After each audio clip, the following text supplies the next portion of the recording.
Hello, welcome back to my channel. My name is Melanie Tana, and I love to talk about stories of all kinds.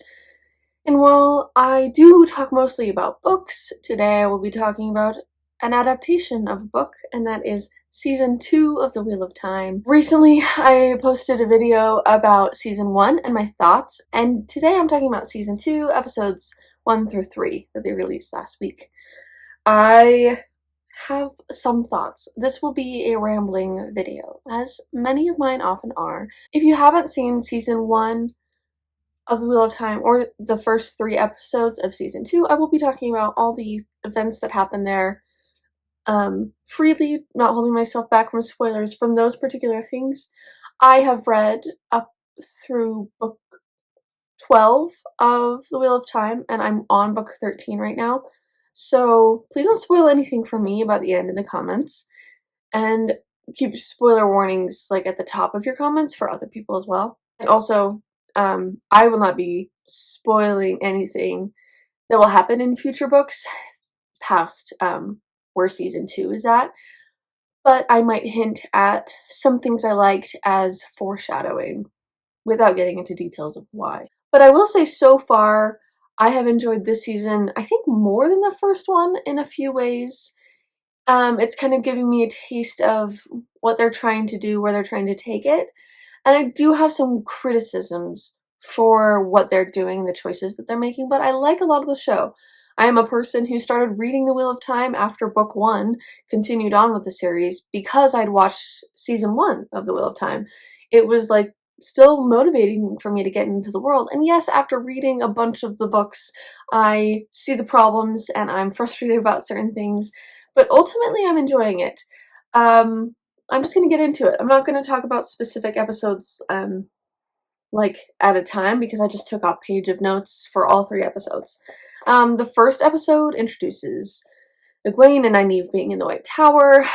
Perrin is hunting for the horn that Padan Fain stole at the end of season 1. And Moiraine and Lan are dealing with what happened to Moiraine at the end of season 1, which was that she was cut off from the One Power, from the source. She can sense channeling, she can still see the weaves as far as I understand, but she's cut off from it. So it's like she feels that within her, but she can't access it, and that's kind of heartbreaking for her. It's not something that happens in book 1 or book 2. Just some heads up there, but it sort of makes sense as a choice. Still, I like watching it happen. I like watching her deal with it, and I like this actress for this character. I really like stuff in the White Tower. I think it's very interesting that they're giving more sympathy toward Liandrin and giving her more of a backstory. She's just kind of the worst in the books in the first few. Liandrin in the show is sort of motivating Nynaeve to become more powerful, to accept her power. And yeah, she probably wants to recruit her to the Red Aja, and then eventually to, you know, become Black Aja and all that stuff. But I think there's some... I think it's okay to give her more sympathy, because I've said this previously, Robert Jordan does that himself.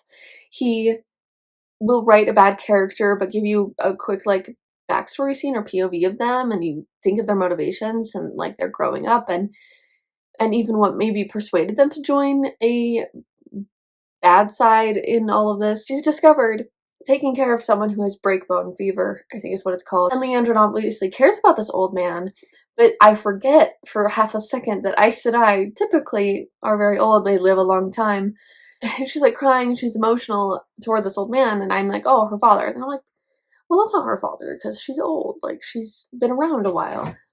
And then she calls him my boy, and you're like, oh, that Liandrin has a son? Anyway, but like it still is very possible. Like a red Aes Sedai would be ashamed of having conceived in the first place, but then caring so much for a son. It's kind of like a taboo thing, sort of. And that was very interesting and actually really heartbreaking. And I was like, oh dang, like they're making you care even though she's kind of abusive and hurtful. Something I don't like in the White Tower, there are a few things. One is that too many of the Aes Sedai, this is a nitpicky, have white or silver hair. And I just think that it's taking away from the evidence that Aes Sedai are old by giving them like aging hair. So Shariam is Mistress of Novices. She in the book has red hair. If you have white or silver hair, that often indicates that you are extremely old for an Aes Sedai. I just don't like that. I think that A, I want her to have her red hair, and B, I think that's taking away from the impressive age of some of the characters and being able to distinguish that with the Aes Sedai. Along with the White Tower, I like the weaves. I like the lessons they're being taught. I love Nynaeve and Egwene figuring their stuff out. Nynaeve being basically blocked from channeling unless she's scared or angry. And then Egwene sort of hints at her future roles and how she will become more powerful and more confident. I like that Egwene is starting out a little bit sure of herself and a bit awkward. One thing I didn't like is Alana and going into the Greens and their intimate relationships. I don't think that that was necessary. I feel like they're playing into it too much and joking about it too much to the point where I'm just like, I don't really care. There is so much content to take care of from the series, and we don't need to dwell on the Aes Sedai's personal, intimate lives because we don't get that deep into it. Alana, yes, is important, but you can showcase her in other ways, and you can like briefly mention stuff. Like, it's just, I think they dwell on it too much and they explore it too much.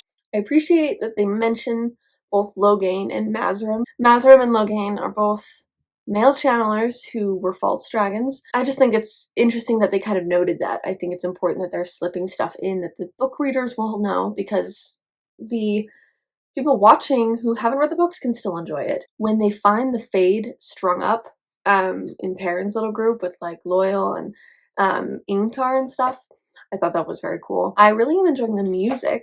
That's another bullet point I have here, is just music with exclamation points. I believe it's Lorne Balfe who's done the music, if that's how you say his name. He's done a lot of fun things that I love, and this is one of them. I think he adds a good presence, a good like ancient vibe to it, if that makes sense. I love Verin.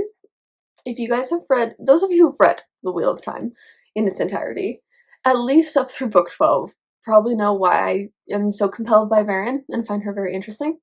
She's got some cool stuff in the books, and she is very helpful to Moiraine in this book, and she is in the second book, I believe, traveling with or in the third. I don't know, but she's involved, and I like to see her here with Tomas, her warder.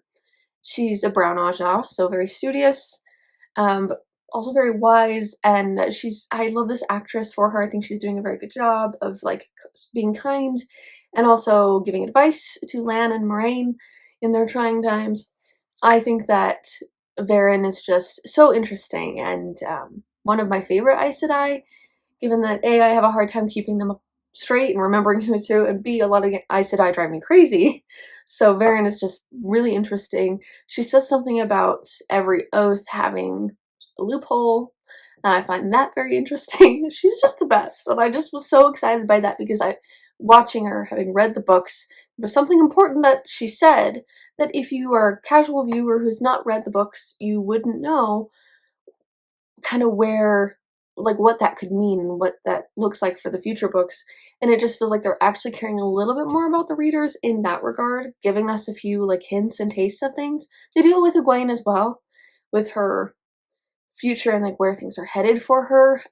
If you know, you know, and it's very obvious. And if you don't, it doesn't really matter. It's just her observing the world around her and standing up for herself and stuff like that. When Elain was introduced, for half a second I disliked her, and then she was suddenly so gracious and thoughtful and empowering. I love how they've done Elain in this show. I am annoyed by her in some areas. There are times where Elain just bugs me, and she is a princess, but they do that so well here, where she is a princess, she is sort of entitled and used to certain comforts, but she's strong and she's adaptable, and she makes fast friends with Egwene, and she's very kind to her, and like just super helpful and in that regard, and I just appreciate it. And like she even gives Egwene advice like a day into being friends that normally someone wouldn't have like be comfortable saying, but she just says it and is honest with Egwene, and I like that about her. And I think the actress is doing a good job. Like, she's very princessy without being useless or unhelpful. She also mentions that she likes to tinker with things, which is true for Elain. She likes to sort of experiment. She is learning with the One Power, like, how to do that. And that becomes more important later, but again, that's another hint for a character that's cool and interesting and like actually relevant to the books. Matrim, I forget the new actor's name. The old actor from season 1 had to move on. I don't really know why. I don't think any of us do. We don't need to pry into his personal life though.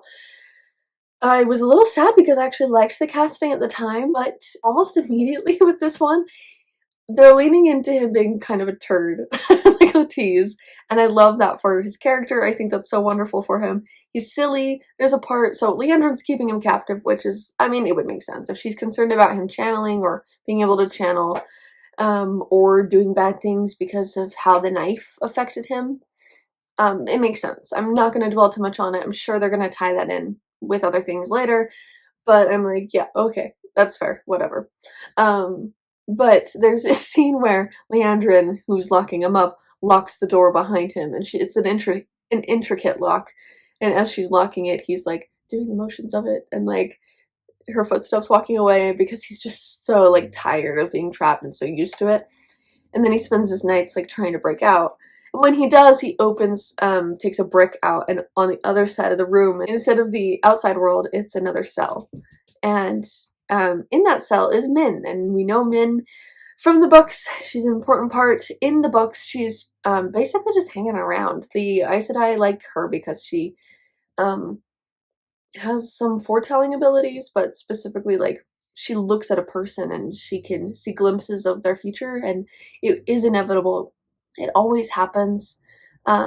She's never wrong. Even when she thinks she's wrong, it's just because she doesn't have all the facts, typically is how it works. And I just liked their interaction. I like that they emphasize that they are kind of flirting with each other, but they're not like into each other that way. They're just happy to have a friend. And then, yeah, by episode 3, they're going to escape together. And Min's working with Liandrin, but it's out of manipulation because, you know, Liandrin's the worst. Anyway, I really like this Mat character. He's sarcastic and funny, and I think they can lead into that. But he's also really sad, and I don't know. I like that, I guess. I think it works. And Liandrin insults him to the point of him crying, which was sad. But I like this actor. I think he's doing a great job, and I'm excited to see more of him. I can see him leaning into the silly Mat stuff that we've had in the past that I could enjoy. Something I don't like is how Moiraine is pushing Lan away, and in the end, like by the end of episode 3, she's just separated from him and he's headed off to the White Tower. In the books, she does push him toward Nynaeve and other Aes Sedai just in the event that she dies. Like, she's worried that, like, this is the end times. You need to live your life. You deserve that. Because she loves him. She cares a lot about him. But I'm like, I don't know. It's just happening too soon for me. I really like the stuff with Rand. I like the actor. I don't like Sarene. Obviously, I'm not supposed to like her. I don't like how they do the stuff with Sarene. In the show, you just open with him being an Illian? Anyway, with Sarene. And they're sleeping together. And it just feels too adult in the sense that I wanted Sarene to be someone who's like, oh no, help me. Rand helps her. And then he's kind of like in awe of her, like puppy dog eyes almost. Like, I think there is an innocence missing in him where she is this beautiful woman and she's telling him how wonderful he is and how powerful he can be. And I'm just missing that. I think it's too adult. Not because I don't want characters to sleep together or because I care so much about that, but they shouldn't just do it because we're aging up the characters. It needs to make sense for them, and I think Rand has too much authority with her. He feels too old in the sense that he feels too experienced in the world, and that's not true for him. I do really like him being with men who could channel who have been gentled, because he's searching for a way to control his channeling abilities so that he doesn't go mad. He's trying to meet with Logain, who's in this basically almost like mental institution for gentled men who've been cut off from the source. And he's very kind with an older man, and it's very sweet. And there's this gentility to Rand that I think should be a thing and shows his upbringing from Tam, his father. And I've said before, I think that relationship is really crucial to Rand's character with his dad.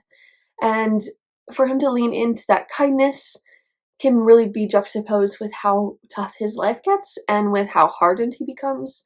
That's not too much of a spoiler, it's just becoming the dragon requires a lot of him, demands a lot of him, and makes things hard for him. Um, and I want to see that juxtaposition as he grows and learns and changes and stuff. I didn't like the stuff with Seanchan. I almost feel like it's a little too much, a little too silly. Whenever Sarath moved her fingernails, it made like a sound, and I was like, why? It felt like a little cheesy, like it was leaning into it too much. And then freaking Uno, they just kill him. I did spoil some things for myself by looking it up, but Uno is present through the books. He does not die in book 2, and I am upset that they just killed him like that to like show how frightening the Seanchan are, when the book already has enough, especially the enslaving of women who can channel. That's enough. Like, start there. Stuff with Nynaeve and the Arches was cool. Her going into the Arches to become accepted, I thought they chose some decent scenes for her to be frightened by and called back to. She's worried about leaving her village behind as their wisdom. The stuff with her childhood I felt like was okay, but not necessary and incorrect as far as the book adaptation goes. And then the stuff with Lan and Perrin and Mat and her and Lan's potential child was beautiful and sad, and I liked that. I also liked how they tricked you, because I thought the arches are over too fast. She gets out, she refuses to be Aes Sedai. Like, what is going on? And then my husband was like, what if she's still in the arches? And I was like, yeah, okay, it kind of feels weird. Like, the editing feels weird. And then you realize that she is stuck in that world. And in the books, she does basically channel the arch to stay. But something that I think is missing. So when she exits the arch, it's actually still very quick. It's like Shirayim probably is like, oh no, she is stuck. She's left behind. And then he's like, no. And like comes out like a second later. But she comes out with, I think, blackthorns in her hands, and which is strange for her to come out with something. It's just like this strange thing that happens. And there are some weird things that happen in the Wheel of Time, hi Bones, that are like soft magic. That's what adds to the richness of the world, at least for me. When she goes to the first arch in the book, she is in a maze and being chased by this monster, and it's horror-esque and very dark and very frightening. She's just meant to feel this deep fear, and I think it's kind of dreamlike, right? That's what the arches sort of do, is like, what in your soul are you afraid of? What do you have to face? All that stuff. I don't know, I just thought it was weird that she didn't have that, and she had this thing with her childhood. And I think that might work better for an audience to be like sympathetic toward her and what happened to her as a kid. But like, why couldn't you do that and the maze and the monster? Like, maybe the kid is left in the cellar, the kid version of her, and then it leads into the maze and she's running around and there's this monster. Like, that's how dreams work, and that's kind of the sense of what the arches do. They produce a nightmare for you to face. I find it incredibly frustrating that they're taking away some of the soft magic, some of the stuff that doesn't have an explanation or is just produces some curiosity and some intrigue. I think they could lean more into that in the next whatever. Obviously, they're just going to release episodes they've already made. It's not like I'm giving them advice for this season. But I think that's something that's missing for me, is some of the soft magic stuff, the unexplainable things that's making it feel a little bit more hollow than the books actually feel. The lore is a bit unexplained and a bit frightening because of that lack of explanation. I'm still skeptical. I still don't like certain things. I like the actors a lot. I like what they're doing with the characters for the most part.